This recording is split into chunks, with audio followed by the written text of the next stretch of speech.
আজকে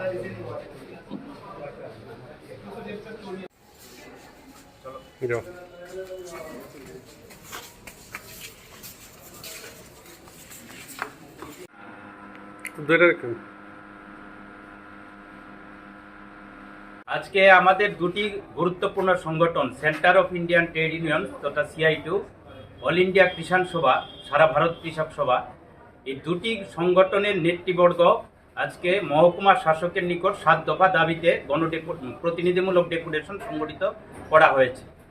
দাবিগুলির মূল বিষয় হল অবিশ্রান্ত বর্ষণে বন্যায় সারা রাজ্যের সঙ্গে কমলপুরও ক্ষতি হয়েছে এবং কমলপুরের সবচেয়ে বেশি ক্ষতিগ্রস্ত হয়েছে মহকুমার উত্তরাংশ। দক্ষিণাংশে তুলনামূলকভাবে কম, পাহাড় থেকে সমতল সব জায়গায় কম বেশি ক্ষতি হয়েছে। তার মধ্যে কৃষি ব্যাপক ক্ষতি, ধান চাষ এবং সবজি চাষ ব্যাপক ক্ষতিগ্রস্ত হয়েছে।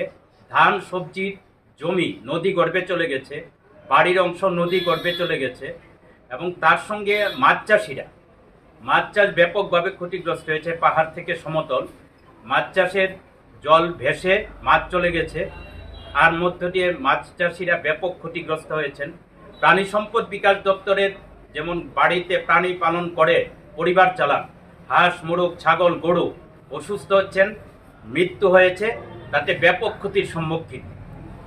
ঘরে জল প্রবেশ করেছে, ঘরে ফাটল দেখা দিচ্ছে, ঘর এখনো সেতে থাকার অবস্থা নেই। শরণার্থী শিবিরে এক রাত্র কেউ ছিলেন, পরদিন চলে গেছেন। এখন এই অবস্থায় সাধারণ রোগ, বিভিন্ন জলবাহিত রোগ দেখা দেওয়ার একটা অবস্থান তৈরি হচ্ছে।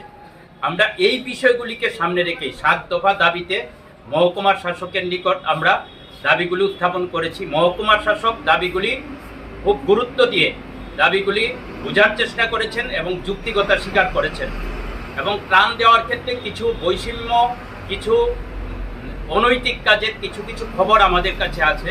রাজনৈতিক রং দেখা যাচ্ছে। আমরা বলছি রাজনৈতিক রং দেখা যাবে না, প্রকৃত ক্ষতিগ্রস্তরা যেন সাহায্য পায় তার জন্য প্রয়োজনীয় পদক্ষেপ গ্রহণ করা।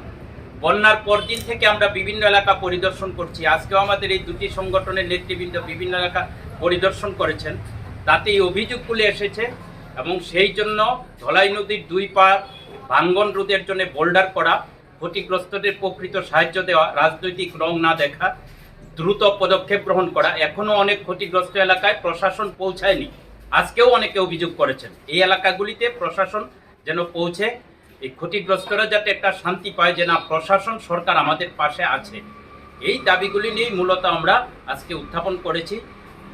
আমরা বিশ্বাস মহকুমা শাসক লাইন ডিপার্টমেন্টগুলিকে নিয়ে জরুরি ভিত্তিতে এই পদক্ষেপগুলি এই দাবিগুলি বাস্তবায়নের জন্য ভূমিকা নেবে।